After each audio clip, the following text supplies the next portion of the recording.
Welcome to the weekly update. We are about a week away from Christmas and I am here to give you a tour of things that are ever changing here at Fishy Business. One of the things I want to talk about right now is what we talked about last week at the beginning of the video, which is the idea of splitting the saltwater and freshwater weekly updates into two separate updates. I've got about 15 people that are for it. I've got about 10 people who are against it based on comments, so I need to know. Give me a comment on this video if you would, so we can see whether or not to even try this. I'm going to plan on doing it after Christmas, maybe the first video of the new year.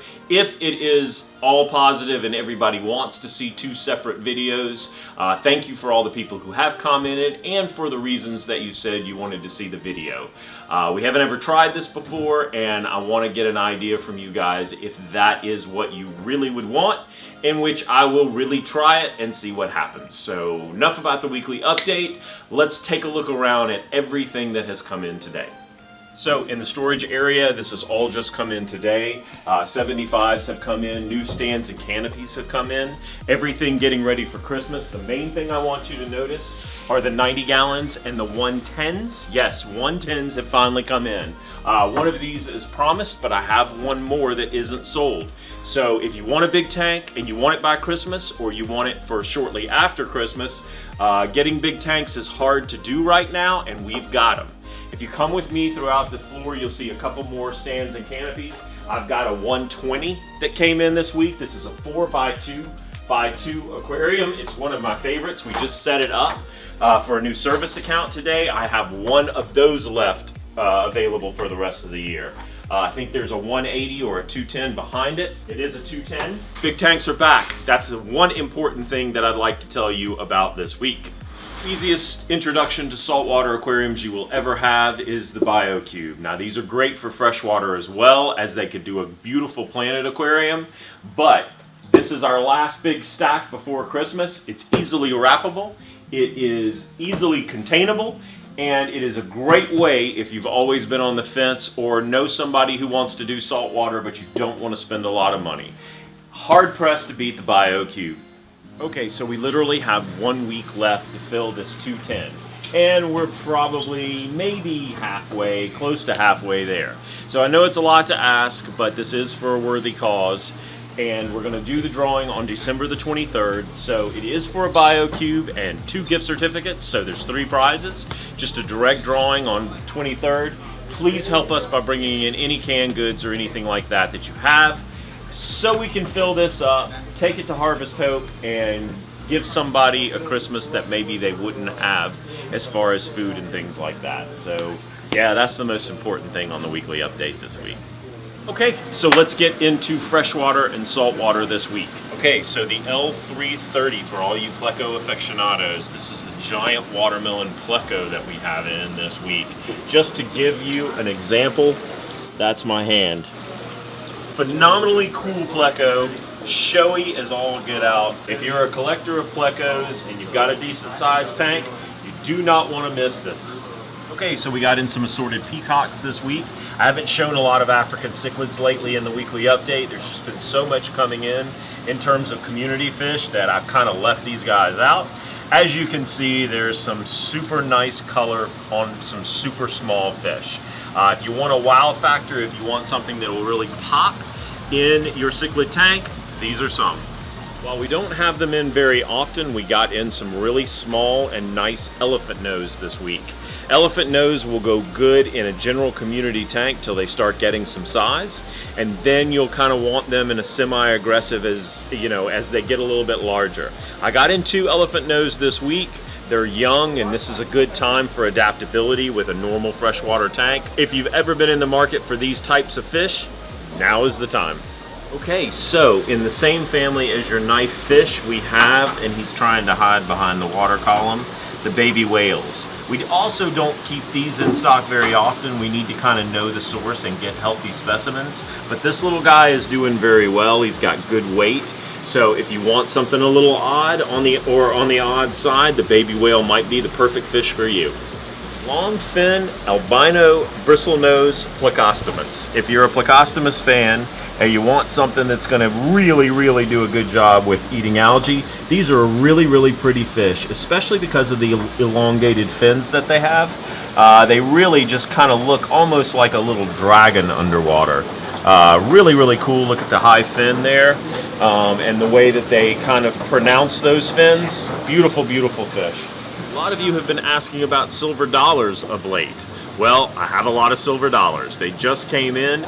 It's a great size to put them in your tank, as these will grow big. They're a great schooling fish. They tend to move in one kind of fluid motion, so the larger the tank, the more activity you're going to see and get out of them. Super cool. A lot of you have been asking about this, and I said when we could get them, we would get as many as we could. I did not lie. We have rope fish back in stock. Finally, after probably a month or two of not having them anywhere, we've got rope fish back in stock. Very cool eels came in this week. I got zigzag eels in with some botilla loaches. Eels are just cool, and these are the kind that will normally bury themselves in the gravel or in the substrate, but we've kept them substrate free so you can see them very easily and we can catch them very easily. So, you want some cool eels? We've got cool eels. Okay, so what we're looking at are all the cool goldfish that came in this week. Extra large arandas, extra large arandas, extra large arandas. Lion heads, we've got an extra large and extra large. And a bunch of assorted arandas as well. As it keeps going down a little bit further, we have some more medium-sized lion heads and just a ton of colors. Really cool goldfish this week. Anytime I get fish in from a customer, I love to show them because it just shows what you guys are doing out there as far as your fish keeping and breeding skills. These are all locally raised peacocks. They're beautiful, they're XLs. There's a little ragged fins from the transport, but those will heal in no time. Color-wise, they're just beautiful, and I've got several. I've got the ones you see here, and I've got the ones you see down here. So lots of beautiful color morphs. Definitely come check them out if you're in the market for peacocks. Okay, so it's time to do some saltwater now. I'm going to go through the fish in just a second. I want to show the corals because Hayden said I had to show the corals right away because they had just came in. And these are from Top Shelf Aquatics, so very beautiful. Metallic green star polyps, Hollywood Stunner, Galaxia, the Hulk Leptosarius. Beautiful there. We got the Megachrome Monopora right here, Redbrick Cyphistrea right here. From our good friend Will at Palmetto Reef, we got a beautiful Indo-Pacific gold torch. That's a gold torch. It's got 6 heads. Not exactly cheap, but exactly beautiful. Also, we got a beautiful Ultra Indo Lobophilia right here, and back with more stuff from Top Shelf.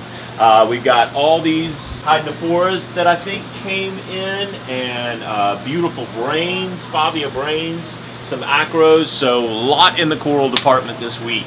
Now, let's do fish. Okay, so the first fish on the saltwater list this week is a beautiful mustard-colored mimic tang. Beautiful fish, extremely hardy. Nice alternative in terms of its passivity, I guess you could say, in a saltwater tank. Much more relaxed than your yellow tang is. Even though it's not super bright yellow, it is a great yellow type tang to put in any reef tank, any community tank. Great disposition, good fish, very hardy. Blackfin angel, a great little fish for any saltwater aquarium. Don't necessarily recommend him for the reef, but it is a very cool angelfish if you have a community or an invertebrate only tank. Great fish. In my opinion, the most colorful saltwater fish for the money is the Melanurus wrasse. Typically it is a reef safe wrasse that actually will eat some little pests that are in your reef tank. It is super beautiful, it is super hardy, and I mean, it's a good fish all around in terms of compatibility and things like that. When chorus wrasses get very large, they can cause a problem with shrimp and things like that. But for the most part, if you get them young, you'll have many years to enjoy them before you have to kind of decide whether or not to keep them in the tank. Coming into view is the French angel. You can see the yellow bars, the young juvenile. state of the fish. He's actually swimming alongside that emperor angel. This is a fish that is super, super beautiful. Definitely not reef safe, but again, if you have a fish only system, or you have a tank where there's just really invertebrates, maybe some soft corals, you can keep the French angel and watch him go through the whole color morph and the change. Beautiful, beautiful fish. One of my favorite tangs in all the hobby is the Tomini Tang. The Tomini Tang is great for a lot of different reasons. Its ability to eat algae growing on the rocks, its compatibility with other fish, other tangs even, and just the subtle beauty of how it looks when you see that burnt orange on this kind of a light maroon body. It's a beautiful, beautiful fish when it's young. It's even more beautiful the older it gets. I have several of these that I've kept in service accounts over the years, and when they get weight, they're just a beautiful, beautiful fish. So you can't go wrong with this fish just based on the hardiness and the survivability and the compatibility. Probably been years since I've seen one of these in the hobby, or at least around here. Years, I mean lots of years. This is a yellow spot scorpion fish. It is venomous, and it's got a decent sized mouth. It's an ambush predator. If you keep things like lionfish or aggressive fish, this could be a great fish for your tank, just because it is very odd and different. You can see it kind of perched up on the rock, but a very cool fish, different from what you normally see in most of the venomous fish that come in. Really, really cool. Okay, so here you have Euphophobs novarchus, my favorite of the angelfish, the blue girdled angelfish. This is a great fish. Of the large-bodied angelfish, this is the one that I've had the most luck at in reef tanks. It is not in any way 100% reef safe, but I have two of them in service right now that are several years old that are in reef tanks, and each one has gone for very different things. So usually, at least in my experience personally and in service, they will eat like maybe one or two types of corals, but pretty much leave most things alone if they're well fed. This is a phenomenal fish. So if you're willing to take a little risk, if you've got a reef tank, or you got just a communal tank that's on the invertebrate and you've got live rock in your tank, you would be hard pressed to not get this fish as your show fish. Only gets more beautiful, and the blue even more electric the older that it gets. But definitely hands down my favorite of the angels. Regal Blue Tang, I don't need to say very much about it because it says enough just how it is. We've got young, healthy specimens that Gracie just put in the tank right now, alongside a yellow tang that you can see running around behind them. Yellow tangs, as you probably know from last week's video, are not easy to get right now because Hawaii has shut that down. So we do have some, not a lot, but we sold every yellow tang we got last week in probably about 3 days. So if you're in the market for a yellow tang, we've at least got them 1 week more. Okay, so in closing, I would like to say a couple of things. One, last Saturday premiered our low light plant video. It is one of the best how-to videos that I think personally that we've done. Ryan did an excellent job of explaining low light plants. This Saturday, he is going to do those low light plants in a BioCube. So we're going to show you, instead of just talking about it, we're going to show you how to set up a BioCube as a live planted aquarium and just how that could look. So you're going to want to watch that as a part 2 and a follow-up to the Saturday video. Beyond that, I would say, please, we've got 1 week left again on the BioCube giveaway. Come in and get registered. You can get one ticket every single day between now and then. There are very, very few entries, less entries than there were last month for the person that won the BioCube. So good luck with that. There is tons of saltwater and freshwater that came in. Probably one of our biggest orders of the whole year is in the video that you watched today. That's because we're gearing up for the shutdown that's coming after Christmas, so we want to get as much stuff in here as we can. By no means is what I showed you any representation of what we got. We have a plethora of salt and freshwater fish, corals, and live plants right now. And until next week, which I don't know what we're going to do about the weekly update next week, but we'll think of something. Merry Christmas, God bless, and have a great week.